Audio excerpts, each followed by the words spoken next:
Good morning, class.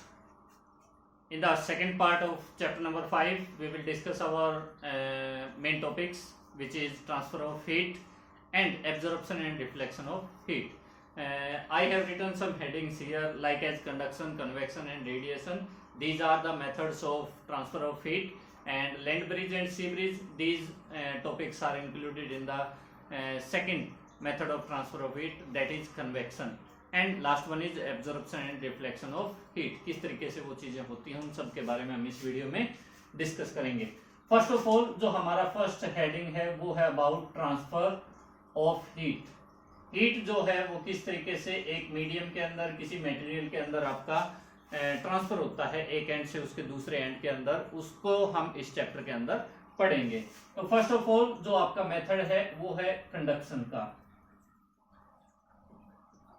Conduction जो method होता है, इस मेथड के अंदर क्या होता है कि एक्चुअल में जो हीट ट्रांसफर होती है वो होती है due to the molecules, due to the particles of the system और मटेरियल का कोई भी पार्टिकल या जो एटम होते हैं उसके उनके ट्रांसफर की वजह से आपकी हीट जो वो ट्रांसफर होती है। फॉर एग्जाम्पल, इसका अगर हम लोग एग्जाम्पल लें तो आपके घर पे हम चाय वगैरह जैसे बनाते हैं, घर पे सभी बनाते हैं, तो हमने ऑब्जर्व किया है कि जो चाय का जो पतीला होता है, ठीक है, उसका जो एंड जो आपका गैस के चूल्हे के ऊपर रखा होता है, फिर आप जब उसकी डंडी को पकड़ते हो तो वो हीट अप हो जाती है।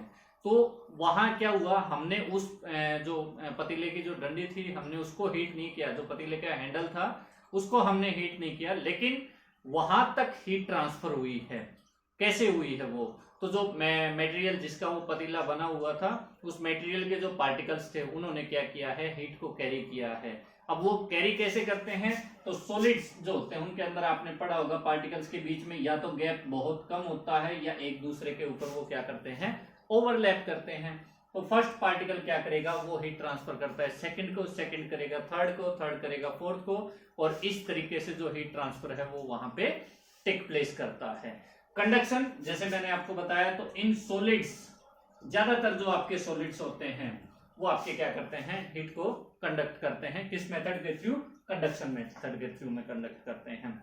सॉलिड्स के अंदर आपकी जो मेटल्स होती हैं, almost all metals conduct heat, heat को वो क्या करते हैं, कंडक्ट करने का काम करते हैं। और यही एक कारण है कि घरों के अंदर जितने भी बर्तन बनाए जाते हैं वो या तो मेटल्स से बने हुए होते हैं या फिर एलॉयज होते हैं मेटल्स के, उनसे प्रिपेयर किए जाते हैं। तो ये आपका मेथड था कंडक्शन का। कंडक्शन किसके अंदर होता है, सॉलिड्स के अंदर होता है। कंडक्शन के अंदर होता क्या है, तो हीट ट्रांसफर आपकी टेक प्लेस करती है ड्यू टू द पार्टिकल्स और एटम्स ऑफ द मटेरियल, उनके थ्रू वो ट्रांसफर करती है। कैसे, एक पार्टिकल सेकंड को, सेकंड थर्ड को, थर्ड फोर्थ को, फोर्थ फिफ्थ को, और इस तरीके से जो हीट ट्रांसफर है वो टेक प्लेस करती है कंडक्शन के अंदर में। ओके, कंडक्शन में अभी आपके दो मटेरियल्स आते हैं। मटेरियल्स आपके दो टाइप से हो सकते हैं, टाइप्स ऑफ मटेरियल। एक तो आपका होता है कंडक्टर और दूसरा आपका होता है इंसुलेटर। कंडक्टर और इंसुलेटर ये क्या होते हैं, तो कंडक्टर्स तो वो मटेरियल्स होते हैं विच कंडक्ट हीट, जो हीट को ट्रांसफर करते हैं, या फिर एक एंड से दूसरे एंड पे जहां हीट पहुंच जाती है वो क्या कहलाते हैं, आपके कंडक्टर्स कहलाते हैं। अभी कंडक्टर्स में कौन से आते हैं, आयरन आता है, ठीक है। इसके लिए मैं एक एक्टिविटी आपको बताऊंगा अभी। इसमें आपका जो कंडक्टर है उसके अंदर आपका क्या आ जाएगा, एक तो आयरन हो गया, मोस्टली मेटल्स आती हैं आपकी, एल्यूमिनियम हो गया, कॉपर हो गया, सभी क्या करते हैं, हीट ट्रांसफर वहां पे होता है। अभी इसके अंदर आता है नेक्स्ट जो है वो है इंसुलेटर। इंसुलेटर क्या होते हैं, तो इंसुलेटर आपके वो पार्टिकल्स होते हैं which does not conduct heat, जो हीट को कंडक्ट नहीं करते वो आपके क्या होते हैं, इंसुलेटर्स होते हैं। ठीक है, कंडक्टर्स जो हीट को पास करते हैं, जैसे आयरन हो गया आपकी, मोस्टली मेटल्स उसके अंदर आ जाएंगे। और जो इंसुलेटर हैं उनमें ये नहीं होता। तो आपका जो स्केल होता है उसका एग्जांपल हम लोग प्लास्टिक से बना हुआ होता है, तो प्लास्टिक होता है, रबड़ होता है, जिनके अंदर से हीट जो वो ट्रांसफर नहीं होती है। तो ये यहाँ पे हो गया। अच्छा, मैंने यहाँ पे आपको एक एक्टिविटी बताई थी कंडक्टर्स के रिगार्डिंग में, उनमें हीट ट्रांसफर होता है या नहीं होता है। तो आप क्या कीजिएगा, एक आयरन की रोड लीजिएगा, स्ट्रेट रोड हो गई, उसको हमने एक स्टैंड के ऊपर रख दिया। स्टैंड के ऊपर आप रख सकते हो या फिर आप इसको हैंग कर सकते हो। लटका सकते हो। इसके एक एंड पे आप वैक्स के साथ कोई भी एक लाइट ऑब्जेक्ट जो हो अटैच कर दीजिएगा। फॉर एग्जांपल मैंने कोई छोटा सा पार्टिकल लिया, मैंने उसको क्या कर दिया, आयरन नेल ले ली मैंने उसको अटैच कर दिया है यहाँ पे वैक्स की हेल्प से। दूसरे एंड को मैंने क्या किया, दूसरे एंड को मैंने हीट अप करना स्टार्ट किया है। यहाँ मैंने इसको क्या किया है, हीट करना स्टार्ट किया है। इस एंड को मैं हीट कर रहा हूं, मैंने हीट किया। कुछ टाइम इंटरवल के बाद मैं क्या ऑब्जर्व करूंगा कि यहाँ जो वैक्स है वो मेल्ट होना स्टार्ट हो जाएगा, और मेल्ट होने की वजह से कुछ टाइम बाद ये जो आयरन नेल मैंने यहाँ पे लगाई थी ये क्या करेगी, नीचे गिर जाएगी। मैंने इस एंड को तो हीट नहीं किया, मैंने किस एंड को हीट किया था, इस एंड को, लेकिन एनर्जी का ट्रांसफर हुआ है, हीट का ट्रांसफर यहाँ पे हुआ है। किसके थ्रू हुआ, मटेरियल के थ्रू हुआ। और मटेरियल में कैसे हुआ, तो पार्टिकल्स की मदद से वहां पे ट्रांसफर हुआ है। तो ये आपका जो मेथड आता है ये कौन सा होता है, कंडक्शन का। और मोस्टली जो सॉलिड्स होते हैं उनके अंदर हीट जो ट्रांसफर होता है वो किसके थ्रू होता है, कंडक्शन मेथड के थ्रू में होता है। इसके बाद जो सेकेंड टॉपिक है अपना वो है अबाउट कन्वेक्शन। ओके, जो अभी अपना सेकेंड मेथड है वो है कन्वेक्शन।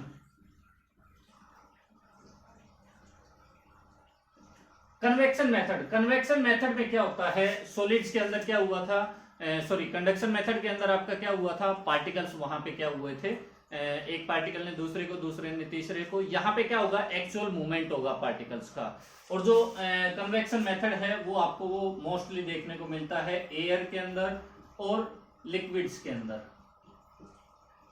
ठीक है, फॉर एग्जांपल लिक्विड के अंदर हम लोग क्या ले सकते हैं, एग्जांपल के लिए लिक्विड के अंदर हमने लिया है वाटर के अंदर आप लोगों की ये प्रोसेस जो है आपको देखने को मिलेगी। ठीक है, अभी हम इनके बारे में पढ़ते हैं। तो कन्वेक्शन में क्या होगा, वहां पे तो एक पार्टिकल ने हीट क्या की थी दूसरे को, दूसरे ने तीसरे को, इस तरीके से हीट ट्रांसफर हुआ था। यहाँ क्या होगा, ग्रुप ऑफ पार्टिकल्स जो हैं और एक्चुअल मूवमेंट होगा, फिर उनका वो क्या करेंगे, वो हीट को खुद कैरी करते हैं। उसमें एक्चुअल मूवमेंट नहीं था, इसमें एक्चुअल मूवमेंट होता है। इसका एक एग्जांपल हम लोग ले लेते हैं। सपोज आप लोग क्या करते हो, आपने गैस के ऊपर पतीला रखा पानी गर्म करने के लिए, सर्दियों के अंदर हम मोस्टली करते हैं। तो क्या होगा वहां पे जो एंड, फॉर एग्जांपल ये हमने कोई यूटेंसिल लिया, हमारा पतीला हो गया, मैं इसको क्या कर रहा हूं, नीचे से हीट कर रहा हूं, मैं इसको हीट कर रहा हूं। हीट करने पे यहाँ पे जो वाटर है क्या होगा, फर्स्ट जो या इस एंड के ऊपर जो वाटर के पार्टिकल्स हैं जो हीट के पहले कांटेक्ट में आएंगे वो क्या होंगे, एनर्जी गेन करेंगे। एनर्जी गेन करने की वजह से वो लाइट हो जाएंगे और वो पार्टिकल आपके कहाँ मूव करेंगे, ऊपर की तरफ। पानी से बाहर नहीं जाएंगे, लेकिन क्या रहेगा, वो ऊपर की तरफ मूव करना स्टार्ट करेंगे। और उसकी जगह पे क्या होगा, पास में जिन पार्टिकल्स के पास एनर्जी कम है या फिर जो कोल्ड है, जो ठंडा पानी जो होता है उसके जो पार्टिकल्स होते हैं वो क्या करेंगे, ये ऊपर जाएंगे। यहाँ पे आपकी क्या होगा, फिर जगह पे क्रिएट होगी, एक प्लेस क्रिएट हो जाएगा। तो जो कूल एयर पार्टिकल्स जो हैं वो या कूल वाटर पार्टिकल्स जो हैं वो क्या करेंगे, इनकी जगह आना स्टार्ट हो जाएंगे।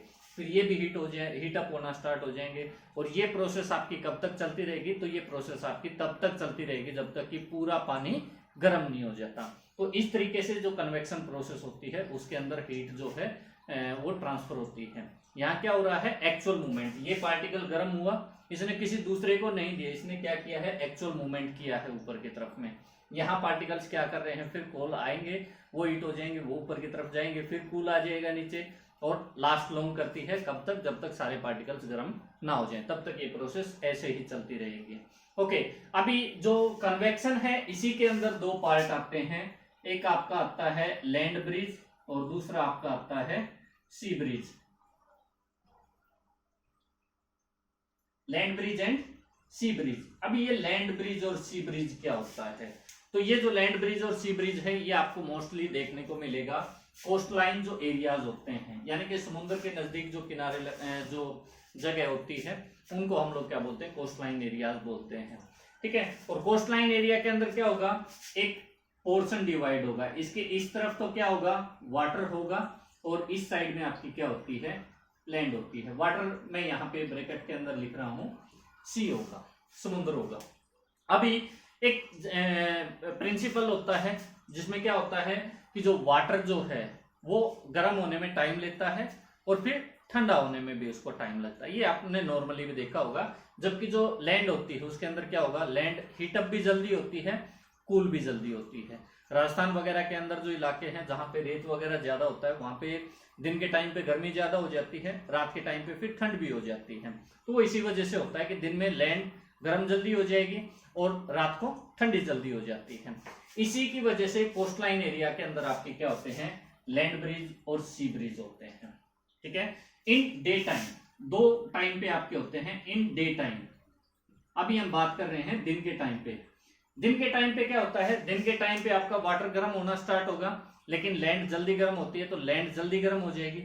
अभी लैंड जब जल्दी गर्म हो जाएगी तो यहाँ पे जो एयर है, जो हमने पीछे कन्वेक्शन में वाटर के अंदर जो मैंने बताया था, वाटर पार्टिकल एनर्जी गेन करेंगे, लाइट हो जाएंगे, ऊपर की तरफ उठेंगे। सेम एयर के जो पार्टिकल्स होते हैं उनके अंदर भी वाटर वाला प्रिंसिपल यूज होता है। पार्टिकल्स जो एयर पार्टिकल्स होते हैं वो एनर्जी गेन करेंगे, लाइट हो जाएंगे, ऊपर की तरफ उठेंगे। यहाँ पे क्या हो जाएगा, फिर वैक्यूम के मतलब एक जगह हो जाएगी जहां पे स्पेस आपका क्रिएट हो रहा है। फिर वाटर की साइड से क्या होगा, यहाँ पे ये ज्यादा गर्म हो गई है, ये इतनी गर्म नहीं हुई है, तो पार्टिकल यहां से इधर आना स्टार्ट हो जाएंगे। ठीक है, तो यहाँ एक्चुअल में मूवमेंट क्या हो रही है आपकी, सी की तरफ से, और किधर आ रही है, लैंड की तरफ। जो एयर जो है वो मूव करती है, इसको हम लोग क्या बोलते हैं, सी ब्रीज बोलते हैं। जब सी से लैंड की तरफ आपकी जो एयर है उसकी मूवमेंट होती है, उसको हम लोगों ने क्या बोला है, सी ब्रीज बोलते हैं। दूसरा, इन नाइट टाइम, रात के समय में। तो रात के समय में क्या होगा, मैंने आपको बताया लैंड जल्दी गर्म होती है, जल्दी ठंडी होती है। तो ये लैंड जो है अभी ये गर्म हुई थी, अभी क्या हो जाएगी, ये कूल हो जाएगी। ठीक है, किसके कंपैरिजन में, वाटर के कंपैरिजन में। वाटर पार्टिकल्स आपके ज्यादा गर्म रहेंगे, ये ज्यादा एनर्जी गेन करेंगे, लाइट हो जाएंगे। अब सी साइड जो है आपकी वो ऊपर की तरफ जाएगी, यहाँ पे स्पेस क्रिएट होगा। अब जो है एक्चुअल में पार्टिकल्स लैंड साइड से, जो एयर पार्टिकल्स हैं वो लैंड की साइड से किधर जाएंगे, वाटर की तरफ जाना स्टार्ट करते हैं, सी की तरफ जाएगा। तो जब आपका होता है लैंड टू सी, तो ये आपका क्या कहलाता है, सी ब्रीज कहलाता है, सॉरी लैंड ब्रीज कहलाता है। लैंड से आपकी एयर जो वो सी की तरफ जाती है तो लैंड ब्रिज हो जाएगा। और जब आपकी एयर सी से लैंड की तरफ मूव करती है तो वो आपका क्या हो जाता है, सी ब्रिज हो जाता है। किस किस टाइम पे होता है, तो जो सी ब्रिज होता है वो तो आपका डे टाइम में होता है, और जो लैंड ब्रिज होता है वो आपका नाइट के टाइम पे होता है। इसके बाद जो थर्ड आपका बचता है वो है अबाउट रेडिएशन। रेडिएशन के बारे में हम लोग पढ़ेंगे।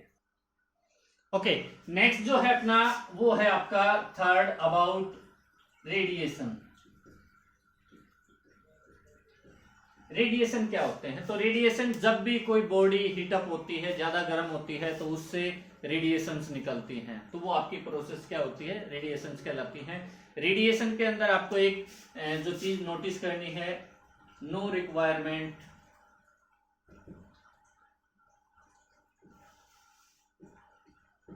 Of medium.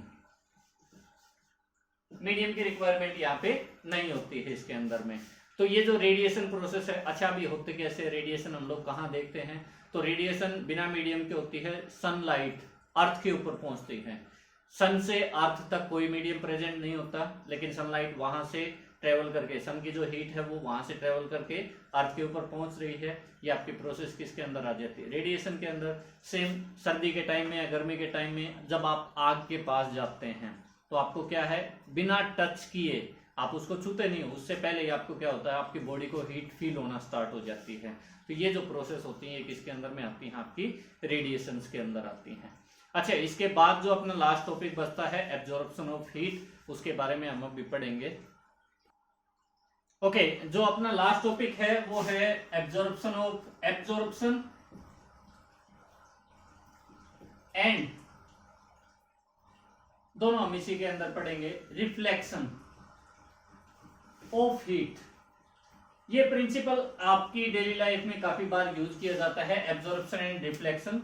तो जब कोई बॉडी हीट को एब्जॉर्ब कर लेती है तो वो आपका क्या कहलाता है, एब्जॉर्प्शन प्रोसेस। और जब उसको क्या करे, हीट को वो वापस ट्रांसफर कर देती है तो वो आपका क्या कहलाता है, रिफ्लेक्शन। बाउंस बैक जब कर जाए हीट आपकी तो क्या कहलाएगा, रिफ्लेक्शन कहलाता है। रिफ्लेक्शन ऑफ लाइट के बारे में आप लोगों ने पढ़ा ही होगा, बाउंसिंग बैक होती है उसमें भी लाइट, तो सेम यहाँ पे होता है। और रिफ्लेक्शन का अगर मैं आपको एक एग्जांपल दूं तो गर्मी के सीजन में अम्ब्रेला जो यूज किया जाता है वो किसके ऊपर काम करता है, रिफ्लेक्शन ऑफ हीट के ऊपर आपका काम करता है, ठीक है, आपको प्रोटेक्ट करता है सनलाइट से। और एब्जॉर्प्शन जो है, आप जब भी कोई मटेरियल अगर हीट को एब्जॉर्ब करेगा तो वो क्या हो जाएगा, गर्म हो जाएगा, हीट अप हो जाएगा वो। तो एब्जॉर्प्शन प्रोसेस में जो हीट वो इंक्रीज होती है पार्टिकल की। ओके, अभी एब्जॉर्प्शन प्रोसेस आपकी यूज कहाँ की जाती है, तो विंटर्स के अंदर आपको डार्क कलर क्लोथ्स जो है वो पहनने के लिए बोला जाता है, क्योंकि डार्क कलर क्लोथ जो होते हैं वो क्या करेंगे, हीट को ज्यादा एब्जॉर्ब करेंगे। हीट को ज्यादा एब्जॉर्ब करेंगे तो वहां पे गर्मी बनेगी, और गर्मी होगी तो आपको सर्दियों के अंदर रिक्वायरमेंट होती है उसकी, आपकी बॉडी टेम्परेचर को मेंटेन करने का काम करेगी, ठंड नहीं लगेगी आपको। सेम जब गर्मियां होती हैं तो उस टाइम पे आपको लाइट कलर क्लोथ जो पहनने के लिए बोला जाता है। क्यों, अगर डार्क कलर के पहनोगे तो वो हीट को एब्जॉर्ब करेंगे, हीट एब्जॉर्ब करेंगे तो आपका क्या होगा, बॉडी टेम्परेचर बढ़ेगा। पहले ही गर्मी है, फिर हीट, आपके कपड़े जो वो हीट को एब्जॉर्ब कर रहे हैं तो गर्मी और ज्यादा बढ़ जाएगी। तो इसलिए आपको गर्मियों के अंदर लाइट कलर के क्लॉथ पहनने के लिए बोला जाता है, और सर्दियों के अंदर डार्क कलर जो क्लॉथ होते हैं उनको पहनने के लिए आपको बोला जाता है। उनके मतलब उनकी रिक्वायरमेंट होती है, क्यों होती है वो मैंने आपको बता दिया है। तो इसी के साथ अपना जो चैप्टर है वो खत्म होता है, एंड आई होप कि ये चैप्टर आपको पसंद आया होगा। Thank you, have a nice day.